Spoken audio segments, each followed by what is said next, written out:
En este martes recemos con el Evangelio según San Marcos, en el nombre del Padre, y del Hijo, y del Espíritu Santo. Cuando Jesús regresó en la barca a la otra orilla, una gran multitud se reunió a su alrededor y él se quedó junto al mar. Entonces llegó uno de los jefes de la sinagoga llamado Jairo, y al verlo se arrojó a sus pies rogándole con insistencia: «Mi hijita se está muriendo, ven a imponerle las manos para que se cure y viva». Jesús fue con él y lo seguía una gran multitud que lo apretaba por todos lados. Se encontraba allí una mujer que desde hacía 12 años padecía de hemorragias. Había sufrido mucho en manos de numerosos médicos y gastado todos sus bienes sin resultado. Al contrario, cada vez estaba peor. Como había oído hablar de Jesús, se le acercó por detrás entre la multitud y tocó su manto, porque pensaba: con solo tocar su manto quedaré curada. Inmediatamente cesó la hemorragia y ella sintió en su cuerpo que estaba curada de su mal. Jesús se dio cuenta enseguida de la fuerza que había salido de él. Se dio vuelta y dirigiéndose a la multitud preguntó: «¿Quién tocó mi manto?». Sus discípulos le dijeron: «¿Ves que la gente te aprieta por todas partes y preguntas quién te ha tocado?». Pero él seguía mirando a su alrededor para ver quién había sido.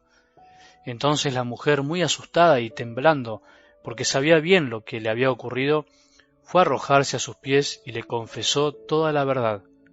Jesús le dijo: «Hija, tu fe te ha salvado, vete en paz y queda curada de tu enfermedad».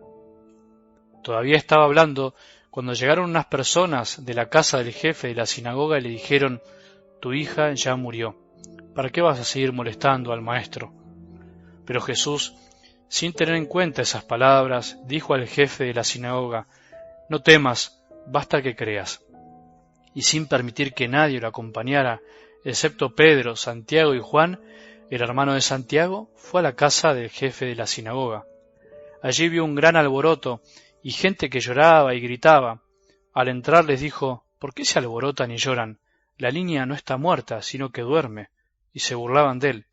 Pero Jesús hizo salir a todos, y tomando consigo al padre y a la madre de la niña, y a los que venían con él, entró donde ella estaba. La tomó de la mano y le dijo: «Talita cum», que significa: «Niña, yo te lo ordeno, levántate». Enseguida la niña, que ya tenía 12 años, se levantó y comenzó a caminar. Ellos entonces se llenaron de asombro, y él les mandó insistentemente que nadie se enterara de lo sucedido. Después dijo que dieran de comer a la niña. Palabra del Señor.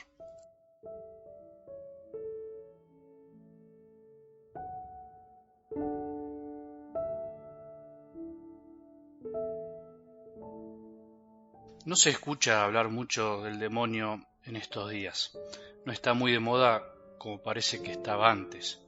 La verdad que tampoco es que tiene que estar de moda. O ni se escucha hablar, o bien creo que a veces se habla mal, exageradamente, dándole demasiada trascendencia e importancia. Como siempre es difícil el eterno equilibrio.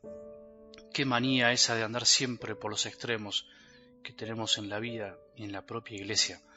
Nos cuesta muchísimo a todos, y los extremos sabemos que a la larga, tarde o temprano, se tocan e incluso se retroalimentan. En realidad, la cuestión no es hablar del demonio, del maligno o Satanás, o como quieras nombrarlo, porque el Evangelio no es un anuncio de eso. Los predicadores deberíamos hablar más de Jesús, de su persona y de lo que dijo e hizo.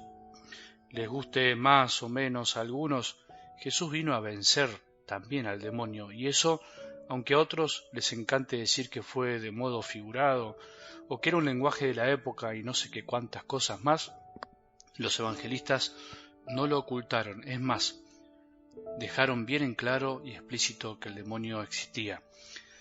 El domingo escuchábamos cómo Jesús callaba y expulsaba a un demonio, y ayer también liberaba a un hombre de muchos espíritus impuros.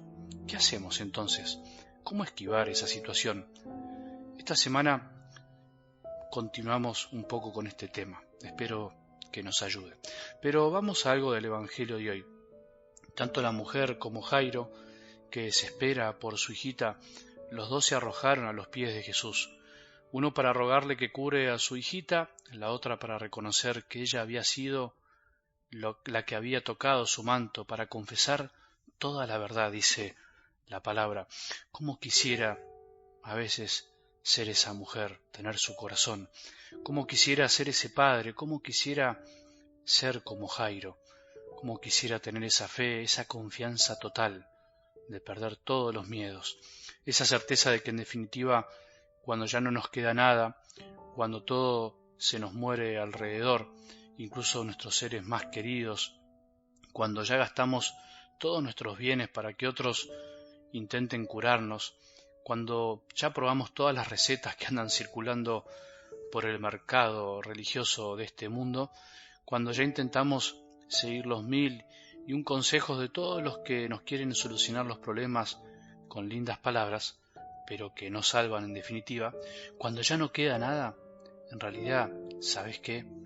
En realidad, ¿sabes qué nos queda? Nos queda todo, nos queda Jesús.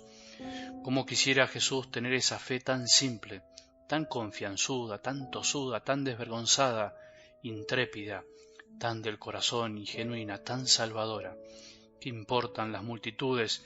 ¿Qué importa que todos sean obstáculos para llegar a Jesús? ¿Qué importa que todos se burlen del mismo Jesús cuando Él quiere meterse en nuestras vidas? ¿Qué importa que hasta los discípulos de nuestro Maestro, los de antes y los de hoy, no entiendan que haya gente entre la multitud queriendo ser curada? ¿Qué importa todo eso cuando es el mismo Jesús, el único que escucha a Jairo y lo acompaña, cuando es el único que se da cuenta cuando andamos queriendo tocar su manto como le pasó a esa mujer? Porque en definitiva, el que cree que siempre le falta algo y que ese algo solo puede venir de Dios, ese es el que vive en definitiva sin miedo, confiado y en paz. No es feliz el que se cree que tiene todo o no necesita de nadie. No es feliz el que nunca se arrojó a los pies de Jesús porque cree que no lo necesita, sino que es feliz el que encuentra al Salvador y sin importarle nada hace lo que tiene que hacer: reconocerse débil, enfermo, necesitado de algo nuevo, de la paz que solo Él nos puede dar. Cómo quisiera ser esa mujer por un momento, cómo quisiera ser ese padre por un instante, cómo quisiera tener esa fe. ¿A vos no te pasa lo mismo? Que tengamos un buen día y que la bendición de Dios, que es Padre misericordioso, Hijo y Espíritu Santo, descienda sobre nuestros corazones y permanezca para siempre.